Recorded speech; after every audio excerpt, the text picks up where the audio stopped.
Dios les bendiga, el Señor esté con ustedes. Bienvenidos. Para este servidor es un placer poderles acompañar y para todo el equipo de Red Ha de Venir queremos agradecer especialmente la oportunidad que Dios nos da de llegar a Bolivia a través de la televisión, de la radio, también de llegar a muchos lugares vía internet, vía satélite. Queremos agradecer a todas las personas que nos acompañan y que están con nosotros esta noche. Sean ustedes católicos, bienvenidos, o evangélicos, o adventistas, o quizá nos está mirando algún testigo de Jehová. Reciban una cordial bienvenida. Para nosotros es un enorme placer estar aquí en Bolivia. Primera vez que vengo a este país y ha sido una gran bendición de antemano estar acá con ustedes. Bien, esta corta semana de 4 sermones que voy a compartir con ustedes, y agradezco al pastor David Gates junto al doctor Beith por permitirme compartir con ellos el púlpito, vamos a tener temas bien interesantes, temas que hoy día el mundo necesita oír y que quizá usted que tiene años en el Evangelio nunca lo ha visto desde ese punto de vista. Y por esa razón vamos a estudiar la palabra de Dios, y de antemano quiero decirle a todos nuestros hermanos que aunque voy a tocar temas quizá un poco delicados por el tiempo que estamos viviendo, quiero confesarles que yo creo que en toda denominación hay gente santa que ama a Dios. Amén. Tanto en la iglesia católica hay gente santa que ama a Dios y espera su regreso. En la iglesia evangélica, en sus más de 33,000 divisiones, inclusive yo creo que hay gente que se está preparando para encontrarse con Dios, aunque ni siquiera ha oído el nombre de Jesucristo. Y creo que este evangelio tiene que llevar al mundo entero. Así que, aunque el tema que vamos a tener es bien interesante, ese es un punto de vista totalmente bíblico el que acabo de presentar. El tema de hoy tiene por título La piedra rechazada. Y es un tema de antemano que nos va a ayudar a entender ¿qué trató de decir Jesús cuando habló en cuanto a la piedra que rechazaron los edificadores y que ha venido a ser cabeza del ángulo? De antemano, antes de comenzar, vamos a tener una palabra de oración. Vamos a orar, allí donde estamos. Yo me voy a inclinar de rodillas, pero usted manténgase allí y vamos a orar. Oremos. Querido Padre que estás en el cielo, gracias te damos, Señor, en esta hora, porque tu presencia está en medio de nosotros a través de tu Santo Espíritu. Padre, al iniciar el tema, quiero rogarte que tu Espíritu descienda sobre nosotros y tu palabra sea para nosotros la luz que ilumine el sendero de este mundo oscuro, y que las personas que están mirando ahora mismo puedan ser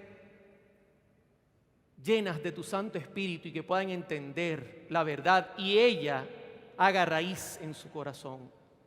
Perdona si te hemos ofendido, porque reconocemos que somos pecadores, pero también reconocemos que Jesús ministra por nosotros ahora mismo. Todo lo hacemos, Señor, con la confianza plena en el nombre de Jesús. Amén. Bien, quiero comenzar el tema compartiendo con ustedes un texto que se halla en Mateo 16, 18. Mateo 16, 18. Y noten cómo dice las Sagradas Escrituras. Dice así: y yo también te digo que tú eres Pedro, y sobre esta roca edificaré mi iglesia, y las puertas del Hades no prevalecerán contra ella. Interesante pasaje. ¿Cuántas veces usted ha leído este pasaje? Muchas, ¿verdad? Muchas. Tú eres Pedro, y sobre esta roca edificaré mi iglesia. Ahora, quiero decirle que este pasaje está siendo hoy día muy mal utilizado, sobre todo por la Iglesia Católica Apostólica Romana, a quien respetamos, pero tenemos que informarlo de antemano. Y quiero compartir para que ustedes lo miren. No voy a citar citas adventistas, voy a citar citas católicas, y noten lo que dice la carta encíclica Satis Cognitum del Sumo Pontífice León XIII sobre la unidad de la Iglesia. Jesucristo, pues, dio a Pedro a la iglesia por jefe soberano y estableció que este poder, instituido hasta el fin de los siglos para la salvación de todos, pasase por herencia a los sucesores de Pedro, en los que él mismo, Pedro, se sobreviviría perpetuamente por su autoridad. Tremendo. En primer lugar, dice que estableció el poder y le dio la salvación a Pedro en su mano para que él la portara. Luego dice, seguramente el bienaventurado Pedro, y fuera de él a ningún otro, se hizo esta insigne promesa. Tú eres Pedro y sobre esta piedra edificaré mi iglesia. Es a Pedro a quien el Señor habló a uno solo a fin de fundar la unidad por uno solo. En efecto, sin ningún otro preámbulo, designa por su nombre al Padre Apóstol o Padre del Apóstol y al Apóstol mismo. Tú eres bienaventurado Simón, hijo de Jonás. Y no permitiendo ya que se llame Simón, reivindica para él en adelante como suyo en virtud de su poder y quiere por una imagen muy apropiada que así se llame al nombre de Pedro, porque es la piedra sobre la que debía fundar a su iglesia. Interesante. Si ustedes notan,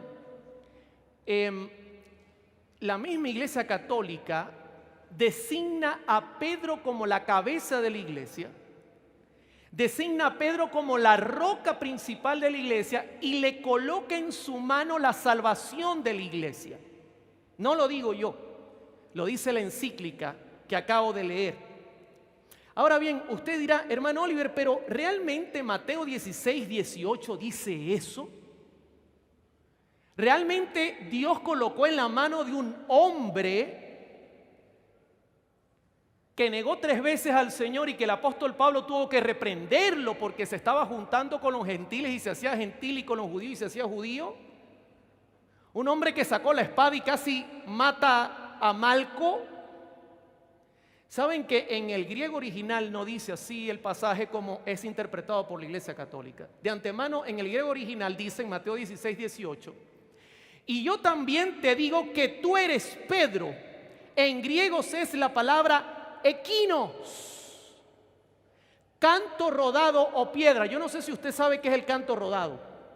En Venezuela se conoce una piedrecita pequeñita que se junta y con ella hacen un piso.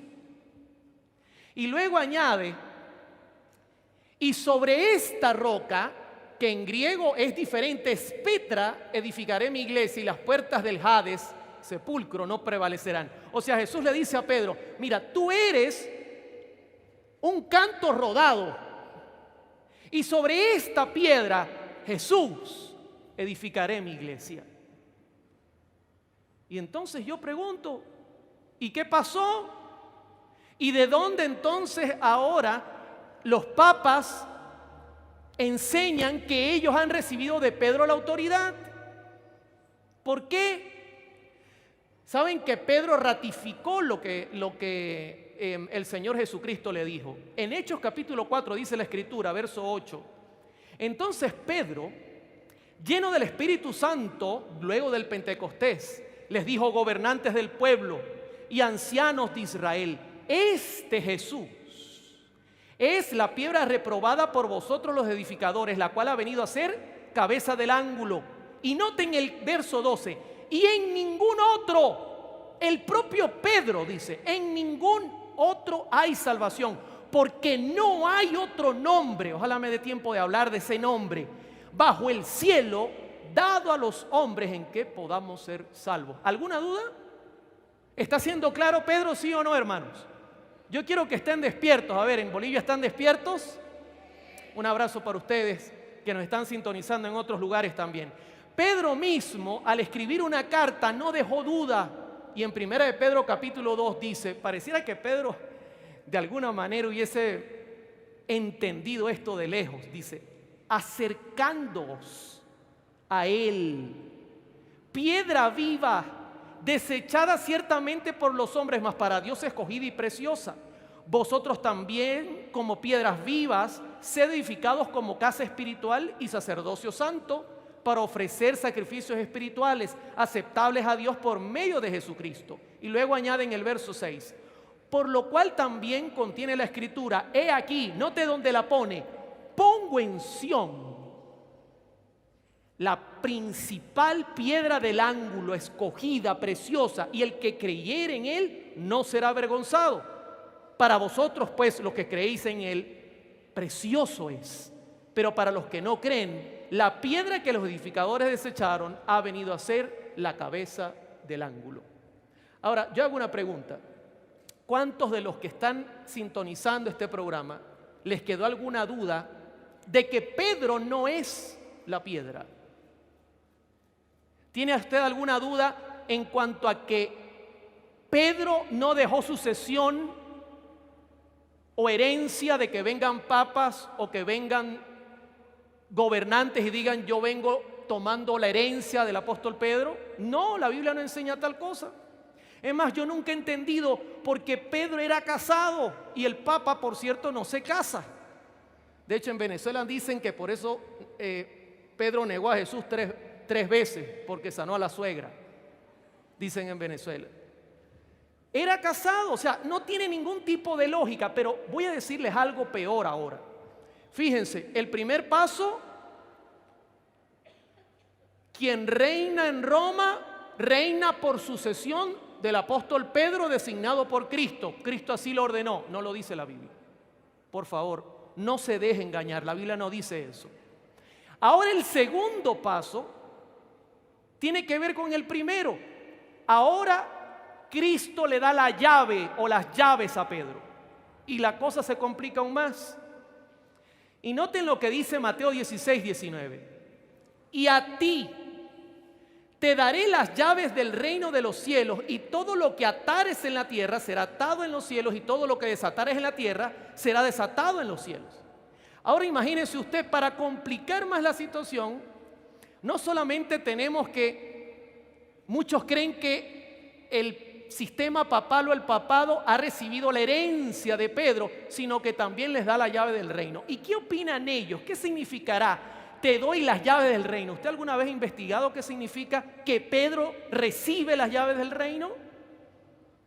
¿Qué significará eso? Vamos a citar al mismo pontífice León, que por cierto, este es un adjetivo que significa máximo hacedor de puentes. Pontífice, vicario, representante de, otro de los nombres que recibe. Todos nombres que se le adjudican a la deidad. Dice en su carta encíclica, Jesús añade aún, y te daré las llaves del reino de los cielos. Y es claro que continúa hablando de la iglesia, de esta iglesia que acaba de llamar suya y que ha declarado querer edificar ¿sobre quién? Sobre Pedro como su fundamento. Pregunto, ¿dónde dice la Escritura que Jesús edificó la iglesia sobre Pedro? Por amor al Señor, no existe tal pasaje. Y sigue diciendo, la iglesia ofrece en efecto la imagen no solo de un edificio, sino de un reino. Y además nadie ignora que las llaves son la insignia ordinaria de la autoridad. Así que cuando Jesús promete dar a Pedro las llaves del reino de los cielos, promete darle el poder y la autoridad de la iglesia. ¿A quién? ¿A quién? A Pedro. Hermanos, yo quiero que ustedes estén despiertos. En Venezuela, cuando uno dice Cristo viene, la gente dice amén. En República Dominicana yo tenía que decirle a los hermanos, por favor, aguante un poquito. A Pedro, el poder y la autoridad. ¿Cómo es posible? Ahora, yo me hago la pregunta, ¿y qué representa el hecho de que Jesús le ofreció las llaves del reino a Pedro? ¿Saben que la Escritura es su propio intérprete? Y en Lucas 11:52 Jesús dijo, ay de vosotros intérpretes de la ley, porque habéis quitado la llave de la ciencia. En griego es la palabra gnosis, conocimiento. Vosotros mismos no entrasteis y a los que entraban se lo impedisteis. ¿Saben qué significan las llaves? significa el conocimiento para vida eterna que te da entrada al reino de los cielos. No significa que Él tiene una llave, un poder y que Él puede hacer lo que quiera en la iglesia. No, en absoluto, Jesús nunca dijo eso. El poder, mi hermano, está en el Evangelio. El Evangelio es dinamita, decía Pablo. Tiene poder para liberar. Jesucristo dijo: si ustedes oyen mi palabra, serán verdaderamente mis discípulos y mi palabra los hará libres.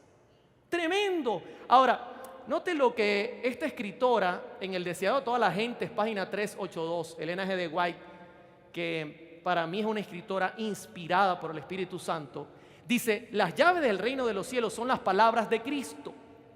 Todas las palabras de la Santa Escritura son suyas y están incluidas en esa frase.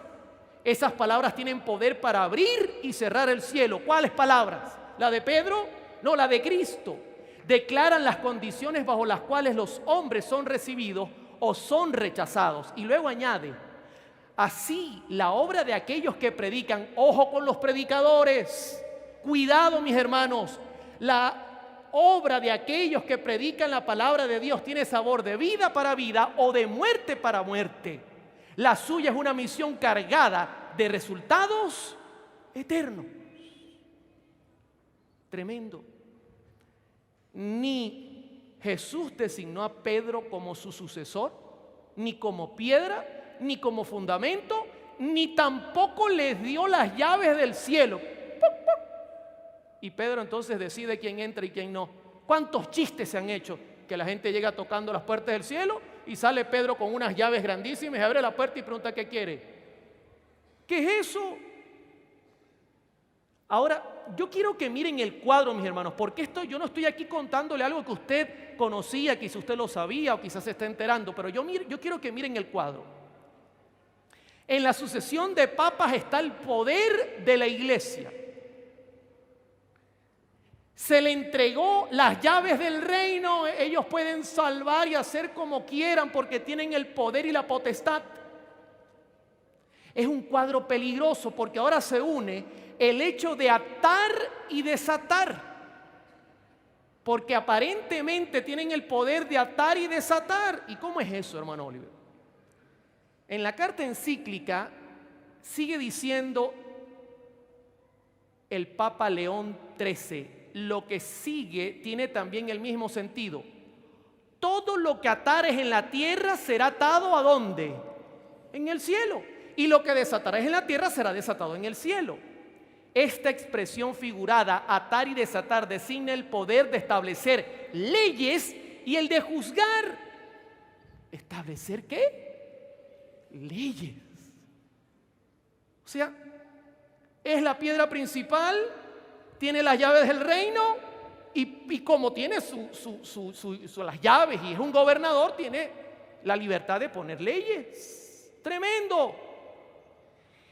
Y Jesucristo, sigue diciendo, afirma que ese poder tendrá tanta extensión y tal eficacia que todos los decretos dados por Pedro serán ratificados por Dios. Este poder es, pues, soberano y de todo punto independiente. De todo punto, incluyendo la Escritura, mis hermanos. Porque no hay sobre la tierra otro poder superior al suyo que abrace a toda la iglesia y a todo lo que está confiado a la iglesia. ¿Qué le parece eso? Independiente, no tiene que darle cuenta a nadie. Ahora, yo pregunto, ¿y cómo es eso de atar y desatar? ¿Será que Dios nos dio la autoridad de nosotros atar y desatar? Atar, ¿sabe que eso está muy de moda hoy día? Atar y desatar. Mateo 16, 19, vamos a leerlo nuevamente. Y a ti te daré las llaves del reino de los cielos, y todo lo que atares en la tierra, como dice aquí, será atado en los cielos, y todo lo que desatares en la tierra, como dice acá, será. O sea, aparentemente en este cuadro, escuche lo que le voy a decir, según esa traducción, la tierra domina el cielo. De hecho, en Venezuela hay un programa que lo produce la Iglesia Luz del Mundo que se llama La Hora de la Oración, y el eslogan es: cuando la tierra gobierne el cielo. ¿Será posible? ¿Será que todo lo que tú ates, lo que ordenes en el cielo se tiene que cumplir? ¿Saben que esta traducción, la Iglesia Adventista del Séptimo Día llevó un estudio sobre la traducción a las Sociedades Bíblicas Unidas y a un simposio mundial de Biblias, y fue aceptado el error y fue corregido? ¿Sabe cómo dice en el original griego? Nota la diferencia. Y a ti te daré las llaves del reino de los cielos, y todo lo que atares en la tierra, ¿qué dice? Ahora cambia un montón. Habrá sido, dice la Escritura. O sea que primero se ata ¿dónde? En el cielo, y luego se ata. ¿Recuerda cuando Cristo fue a Lázaro y Lázaro estaba en la tumba? ¿Y Jesús qué hizo? Lázaro, ven fuera. O primero dijo: Padre, yo sé que tú siempre me oyes. ¿A dónde estaba viniendo el poder? De arriba, mis hermanos. Jesús estaba clamando el poder divino, imagínense ustedes. Y luego dice: y todo lo que desatares en la tierra, que dice, habrá sido. O sea, la orden es desde el cielo a la tierra, no al contrario. Nunca que el Señor tenga misericordia de nosotros, que la tierra gobierne al cielo, sería el desastre total. Si la tierra misma no se puede gobernar, mis hermanos, esto es un desastre que está acabando con el mundo entero. Imagínense ahora gobernar el cielo. Ahora, el comentario bíblico adventista dice: los representantes de Cristo en la tierra tienen el derecho y la responsabilidad de atar todo lo que ya ha sido atado en el cielo y desatar todo lo que ya ha sido desatado en el cielo, es decir, de exigir o de prohibir aquello que la inspiración revela con claridad. Ir más allá de esto es poner la autoridad humana en lugar de la autoridad de Cristo. Justamente lo que está detrás de todos estos poderes: poner la autoridad humana por encima ¿de quién? De la de Cristo. Ahora, ¿cómo vamos hasta aquí, hermanos? Quiero preguntarles, ¿cómo vamos hasta acá? ¿Vamos bien? ¿Están captando los pasos? Primer paso: Pedro es el representante. Tú eres la roca principal. En tu mano pongo la salvación. Segundo paso: te entrego las llaves del reino. Entra y sale el que tú mandes. Tú tienes el poder. Tercer paso: ahora tú atas y desatas y tú ordenas para que en el cielo se corrija como tú digas. Terrible. ¿Qué está detrás del telón? Detrás del telón tiene que haber algo, mis hermanos, algo que va a tener repercusión mundial, algo que pronto va a sacudir a Bolivia, a Venezuela también, a Chile, a toda Europa. ¿Qué pasa? ¿Qué hay detrás de todo este tipo de teología, que es una teología totalmente dañada, manipulada? ¿Qué es lo que hay detrás? Dice la Prompta Biblioteca, tomo 6, página 26. Este es un texto de origen católico. El Papa es como si fuese Dios en la tierra, solo soberano de los fieles de Cristo, principal Rey de reyes y Señor de señores, que tiene la plenitud de poder, a quien Dios, el Omnipotente, le ha confiado no solo la dirección de lo terreno, sino también del reino celestial. Válgame. Esto es una cita católica. Yo estoy seguro que mis hermanos católicos que están observando el programa nunca habían leído esa cita. Voy a leer otra cita que es mucho más contundente. Recuerdan que primero el Papa sucesor de Pedro es la piedra principal. El segundo paso, ¿cuál era? Las llaves. Él tiene poder y autoridad de hacer como le plazca, individualmente e independientemente. ¿Recuerdan eso también? ¿Será que es verdad? Miren esta cita. Pedro de Rosa, Vicarios de Cristo, página 71. Esta también es una cita de origen católico. Si el Papa errara imponiendo pecados y prohibiendo virtudes, la Iglesia estaría obligada a considerar que los pecados son buenos y las virtudes son malas.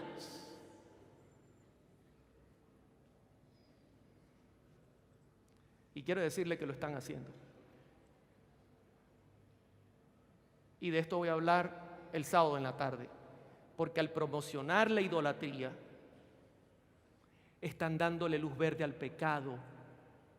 Al promocionar el domingo como un día sagrado, están convirtiendo lo común en santo. Justo. Isaías dice en capítulo 5, verso 20, ay de los que a lo malo dicen bueno y a lo que lo bueno malo, que hacen de la luz tiniebla y de las tinieblas luz, que ponen lo amargo por dulce y lo dulce por amargo. Ahora, yo quiero hacer una pregunta porque yo los veo muy quietecitos ustedes. ¿Cómo vamos hasta acá? ¿Están viendo ya el cuadro un poquito? ¿Pero lo están viendo completo o no lo están viendo completo? ¿Están viendo el problema en que podemos meternos? Yo pregunto, ¿qué ocurriría en el mundo si un poder similar tomara el control del mundo? ¿Podría colocar leyes que privarían tu libertad religiosa? Sí. ¿Y qué de los protestantes? ¿Qué está pasando con el protestantismo? ¿Será que el protestantismo sigue protestando todas estas cosas? Saben que el protestantismo nace como consecuencia de todos estos abusos, de toda esta mentira que los papas y todo el sistema católico apostólico romano inventó administrativamente, porque dentro de la iglesia Dios tiene gente santa, mis hermanos. Dentro de la misma iglesia católica Dios tiene gente que ama a Dios. El mensaje no es para que tú te sientas quizá, oye, me está hablando. No, yo te estoy hablando es a nivel bíblico. Te estoy haciendo una advertencia a nivel bíblico. Miren la posición de algunos protestantes. Esto está en un libro de un protestante y escribió: los cristianos necesitan despertar y darse cuenta que se les ha dado mucha más autoridad de lo que habían imaginado. Ya no es cosa de oración por la cual clamamos, más bien es cuestión de levantarnos en el poder y en el nombre de Jesús y decir al demonio lo que debe hacer. Pregunto, ¿tiene similitud a las posiciones católicas eso? Aparentemente ahí hay un poder superior tremendo. Pareciera muy similar. Pueden gobernar, pueden hablar, sujetar, desatar. Una vez estaba en Venezuela y estaba escuchando una jornada maratónica que estaba haciendo una radio cristiana de otra denominación. Y saben que en Venezuela, cuando estaba Chávez vivo, se encadenaba, había cadenas nacionales a cada momento. Y las cadenas eran de 8 y de 10 horas. Y como estaba la jornada de maratón para recoger fondos, yo recuerdo que el pastor dijo en oración: Señor, a esta hora atamos al presidente Chávez para que no salga en cadena nacional y nos deje hacer nuestra maratón. Tremendo. Los caminos de Roma se están imitando dentro del protestantismo. Mira esta cita, por ejemplo. Pastor Harold Caballero: cuando nuestra pronunciación trasciende el campo de las regiones celestes y llega a las regiones celestiales, los escuchan los ángeles de Dios y ejecutan esa palabra. O sea, en pocas palabras, ¿quién gobierna ahí el cielo? El hombre. Señor, en el nombre de Jesús reprendo. Y sale un ángel: Señor, me dieron la orden. ¿Qué es eso? Por amor a Dios. Siguen el mismo paso y la misma teología católica. Hermanos, el mundo se está preparando para tener una sola religión, un solo creer en humo. Y yo hago una pregunta: ¿conocen ustedes a este individuo? El presidente de los Estados Unidos de América.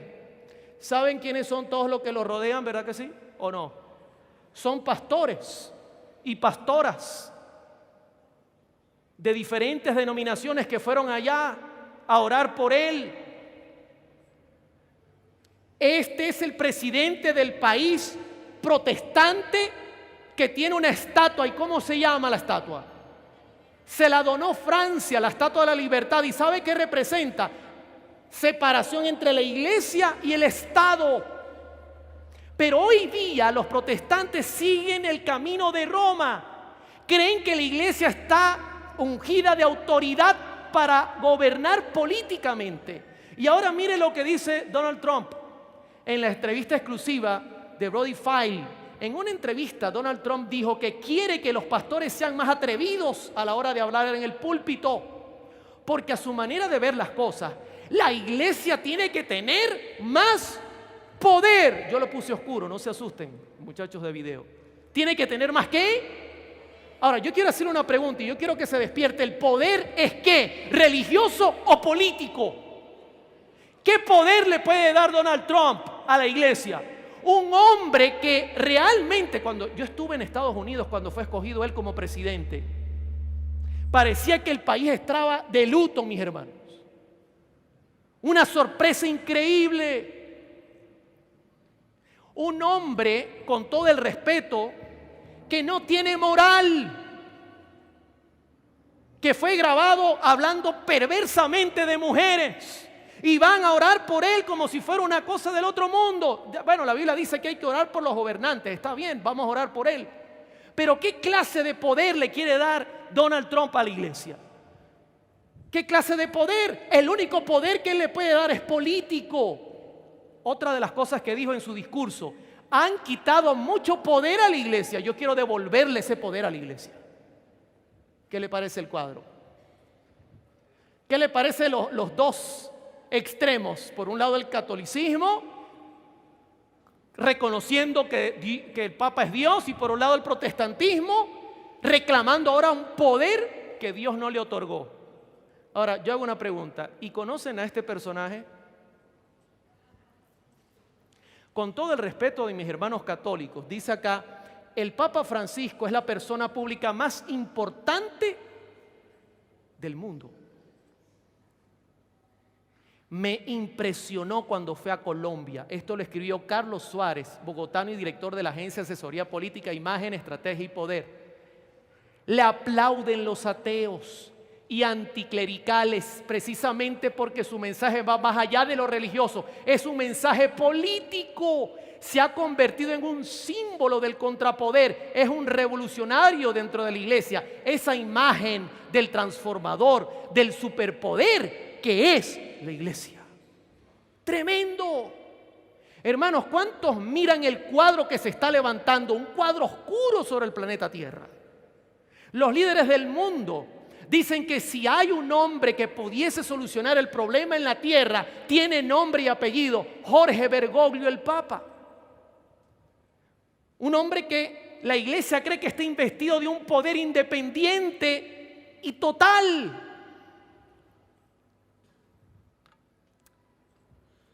Quiero compartir con ustedes quién representa la piedra principal de la iglesia, para que nadie los engañe, mis hermanos. Saben que Jesús contó una parábola y dijo en Mateo 21:33: oíd otra parábola. Hubo un hombre, padre de familia. En el griego original usa la palabra oikodespot. ¿Usted ha escuchado despótico? Poder despótico. Un poder que no respeta a nadie, que acá en el griego original no insulta hablar de despotismo si el poder es bien usado. Así que este padre, señor o amo o dueño, un padre de familia, dice que plantó una viña. Mateo 21:33. Es una parábola. El padre representa a Dios. ¿Y qué representa la viña? ¿Qué opinan ustedes? ¿Qué representa la viña? Dejemos que la palabra nos lo diga. Isaías 5:7. Ciertamente la viña de Jehová de los ejércitos es la casa de Israel, y los hombres de Judá planta deliciosa suya. Esperaba juicio y aquí vileza, justicia y aquí clamor. Tenemos el padre de familia, el amo, Dios, y tenemos una viña que representa a Israel. Pero mire, en Éxodo 19:6 la Escritura lo confirma, dice: y vosotros me seréis un reino de sacerdotes y gente santa. Estas son las palabras que dirás a quienes. Pregunto, ¿Dios escogió en su momento un pueblo? Sí. Era su viña. Cristo es ejemplificado como la vid y vosotros sois los pámpanos, las ramas. Ahora, en la parábola, el padre de familia planta una viña y ¿sabe qué hace después?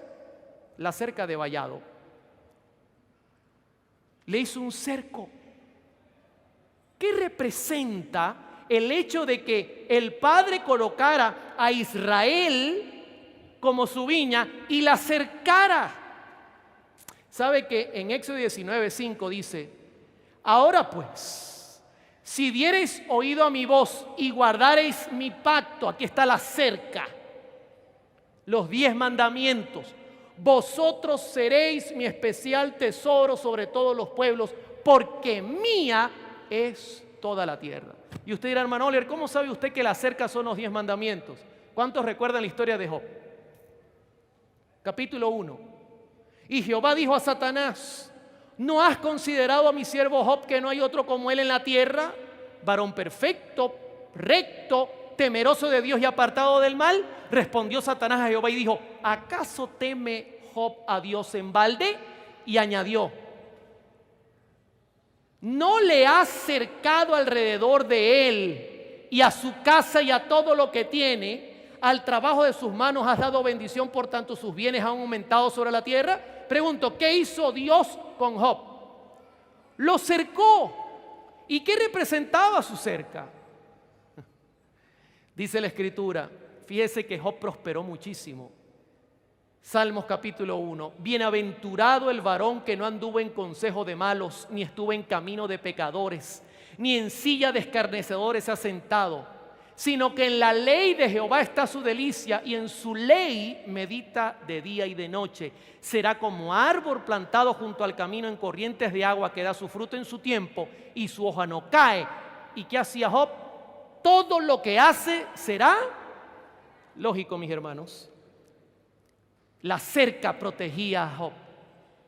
Ahora tenemos a Israel. Quien la sembró fue Dios y le colocó una cerca. ¿Y qué más hizo? Mateo 21:33. Y cavó en ella un lagar, en griego lenos, recipiente donde se pisa o prensa la uva para tener mosto. Ahora puso como una piedra labrada para prensar la uva cuando la uva saliera. ¿Qué le parece la parábola? Está sencilla, ¿verdad? El padre escoge Israel, lo cerca, lo coloca como pueblo especial y pone un lagar para recibir los frutos. Y luego añade Jesús: y edificó, ¿qué cosa?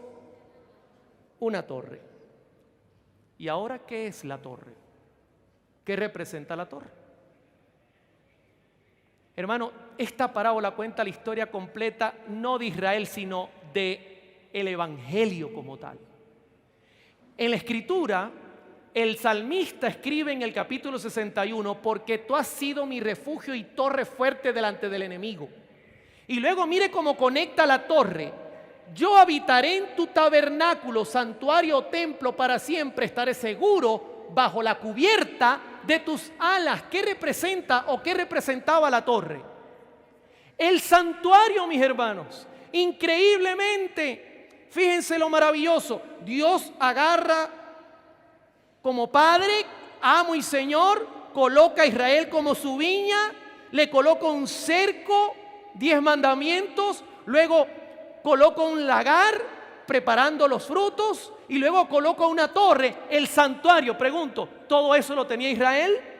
¿Sabe que el santuario contiene todo el evangelio? En el lugar del atrio donde estaba el altar de sacrificio, Cristo fue crucificado. Eso simboliza, aquí fue purificado y posteriormente, después de su muerte, entró al lugar santo donde Juan lo miró en medio de los 7 brazos que representaba la menorá o el Espíritu Santo, vio la mesa, el incensario.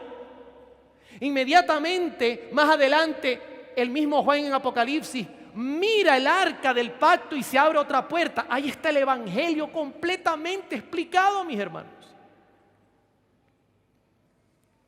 Dios colocó a Israel, lo cercó, le colocó el lagar y le colocó una torre que representaba el evangelio apuntado hacia el santuario como algo educativo. Fíjese cómo la sierva del Señor, Ellen G. de White, escribe en El deseado de toda la gente. En la parábola, el Señor de la viña representaba a Dios, la viña a la nación judía, el vallado la ley divina que la protegía, la torre era un símbolo del templo, el Señor de la viña había hecho todo lo necesario para su prosperidad. Ahora, yo pregunto, ¿una viña da o no da frutos? Tiene que dar frutos, ¿verdad que sí? Dice Mateo 21:34, y cuando se acercó el tiempo de los frutos, envió sus siervos a los labradores para que recibieran sus frutos. Lógico, tiene que haber frutos. Tiene que haber frutos. Ahora, yo pregunto, ¿qué quería Dios al escoger una nación especial? ¿Qué quería Dios al cercarla de vallado? ¿Qué quería Dios al entregarle el evangelio? ¿Sabe qué quería Dios? Llamar la atención del mundo y que esta nación predicara al mundo la pronta venida, su primera venida de Cristo y posteriormente la segunda. Que la gente al pasar, porque Israel estaba en el medio del continente habitado, preguntara: ¿quiénes son ustedes? ¿Por qué ustedes son tan prósperos? Note cómo lo dice el Salmo 67. Dios tenga misericordia de nosotros y nos bendiga y haga resplandecer su rostro sobre nosotros. Ahora yo pregunto, ¿cuánto le gustaría tener esa bendición? Que Dios le bendiga, que resplandezca su rostro. ¿Cuánto le gustaría? ¿Para qué es la pregunta? ¿Para qué Dios quería sobre Israel todas esas bendiciones? Ser un pueblo especial, dice la Escritura, para que sea conocido en la tierra tu camino y en todas las naciones tu salvación. ¿Está notando? Ese era el fruto, que el mundo se preguntara por qué este pueblo es sano, qué comen, por qué no mueren de cáncer como los demás, por qué su gente es longeva, por qué comen así, por qué escuchan ese tipo de música, por qué viven diferente. Fíjese cómo lo mira Zacarías, capítulo 8, verso 23. Así ha dicho Jehová de los ejércitos: en aquellos días acontecerá que 10 hombres de las naciones de toda la lengua tomarán del manto a un judío diciendo: iremos con vosotros porque hemos oído que Dios está con vosotros. Amén. Bendito sea el nombre de Dios. Tremendo. Colocó el padre de familia una viña, la cercó con su ley, colocó un lagar porque venía el fruto, colocó una torre, el santuario, su templo y todas sus enseñanzas para que el mundo lo conociera, y le dijo a los labradores: denme mi fruto. Lo triste de la parábola es cómo trataron a los siervos de este padre de familia que iban a cobrar. Dice Mateo 21, mas los labradores, tomando a los siervos, a unos golpearon, a otros mataron y a otros apedrearon. Envió de nuevo otros siervos más que los primeros e hicieron con ellos de la misma manera. Desde los días de Moisés.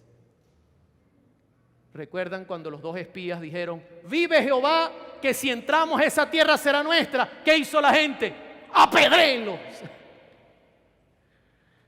Jeremías, no, lo trataron bien, al fondo del hoyo.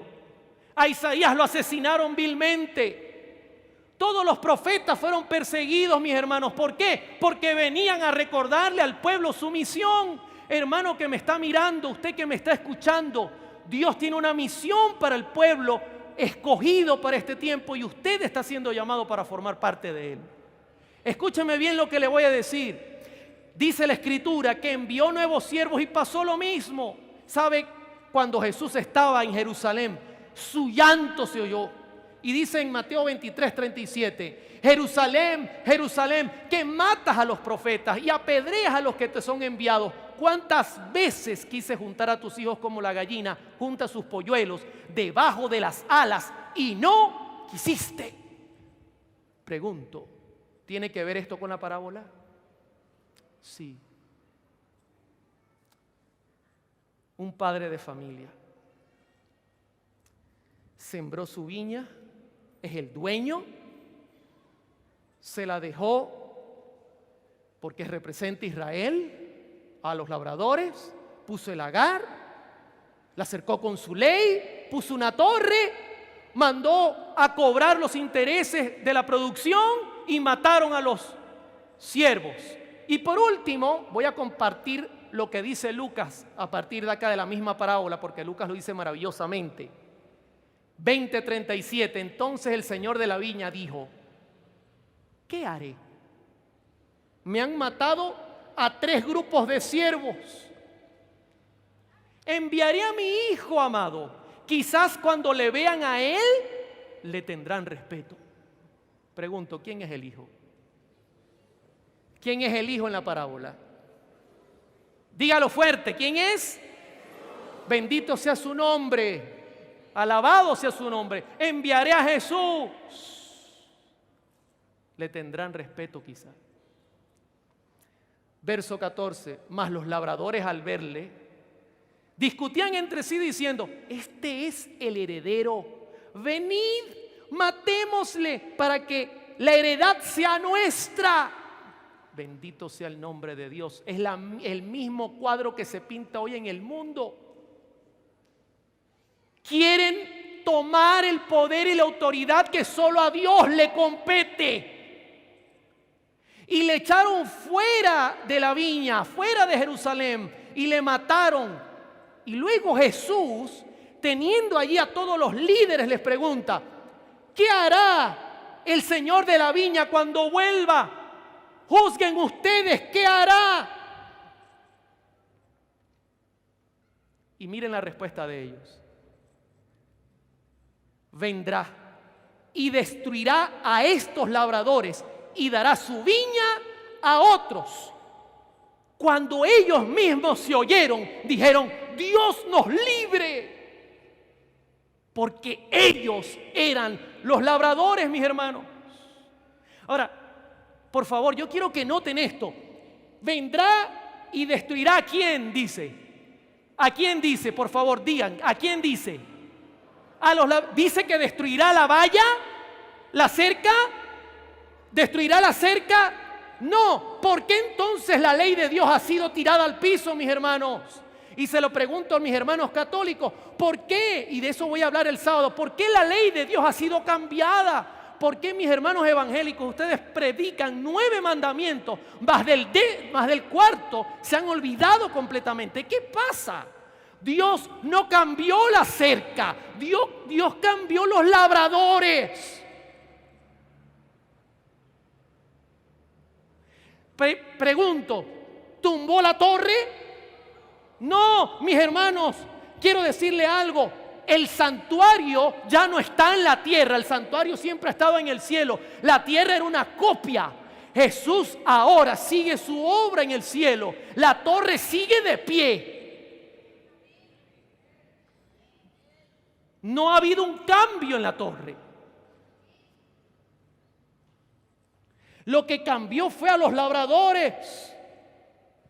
Dios nos libre a nosotros también de venir hoy con otro evangelio para engañar a la gente, para hacerlo más bonito, porque eso es lo que se está predicando hoy día, la prosperidad. ¿Qué prosperidad, mi hermano? Para que te maten en la tierra por un carro. En Venezuela matan a la gente por unos zapatos, mis hermanos.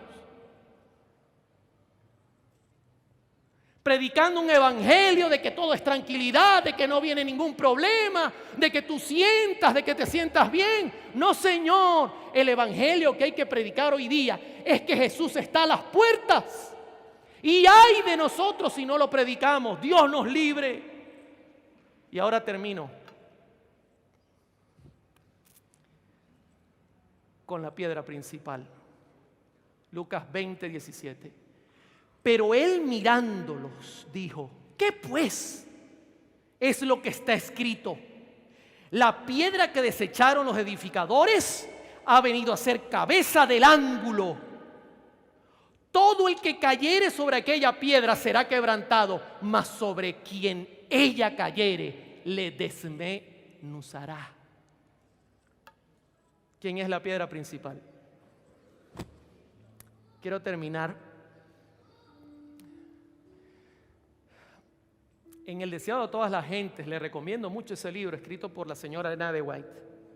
Ella cuenta la historia de la piedra. Eran los días del rey Salomón. Dios no permitió que David edificara el primer templo porque la mano de David portó espada y mucha sangre chorreó.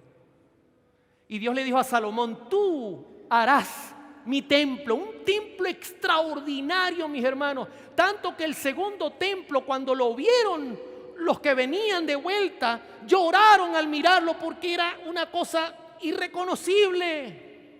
Aunque su gloria fue mayor, porque el deseado de toda la gente anduvo sobre él, Jesús.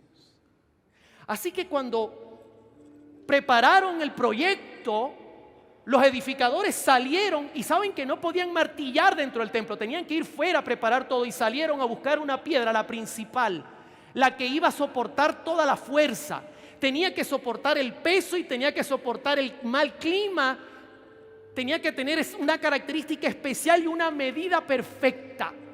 Y fueron y encontraron una piedra rara, como la ve usted en la pantalla. Parece que sirve. Vamos a tomarla y a rodarla hacia la montaña del templo, y comenzaron a rodarla. Pero cuando iban por el camino, los edificadores dijeron: esa piedra se ve muy mala, no la usemos, déjenla tirada ahí en el camino. Y siguieron buscando. Buscaron y buscaron y nunca hallaron. Un día, pasado el tiempo, uno de los edificadores miró y estaba la piedra. Y dijo: oye, pero vengan acá. Y esa piedra tiene tiempo ahí parada. ¿Y por qué no la hemos usado? Pues no sabemos, alguien la dejó ahí. Pero ya va un momento. Necesitamos probar que la piedra aguante la lluvia, el frío. Mira, esa piedra tiene ahí meses y está intacta, totalmente intacta. Ya pasó la primera prueba. El invierno, el calor, todo, no le hizo nada. Bueno, pero hagamos la segunda prueba. Vamos a aplicarle el peso para ver si se revienta. Y le pusieron todo el peso triplicado y la piedra ni siquiera crujió. Y por último dijeron: falta la última prueba. Zumbémoslas hasta arriba y colocamos la piedra a ver si cabe. Cuando subieron la piedra, encajó perfectamente. Ese es Jesús. No es el Papa. No es ningún apóstol. Es Jesús. Jesús puede cargar todos tus pecados, todo el peso del mal que hemos cometido desde Adán hasta el último que sea salvo. Él lo puede cargar y nada lo hará perecer. Hermano, puede pasar lo que venga, la tormenta puede ser furiosa, pero confíe en Dios, que su Hijo reina y es cabeza de esta iglesia. Bendito sea su nombre. Él es la perfección en santidad, nuestro ejemplo a seguir. No hay otro ser que pueda darnos ese ejemplo perfecto. Pregunto esta noche: ¿cuántos quisieran ponerse de pie sobre esa roca? Póngase de pie conmigo. Imagine que está sobre la roca eterna que es Cristo. ¿Cuántos quisieran dejar sobre Él todo el mal cometido para que nos perdone? ¿Cuántos les gustaría que Jesús le represente como su Rey en el cielo? Bendito sea el nombre de Jesús. Yo voy a orar de rodillas. Si usted quiere, me puede acompañar.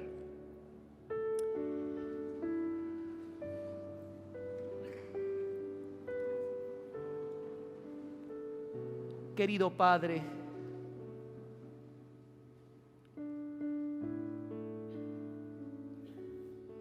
Señor, tú escogiste a Jesús como la piedra principal de tu iglesia,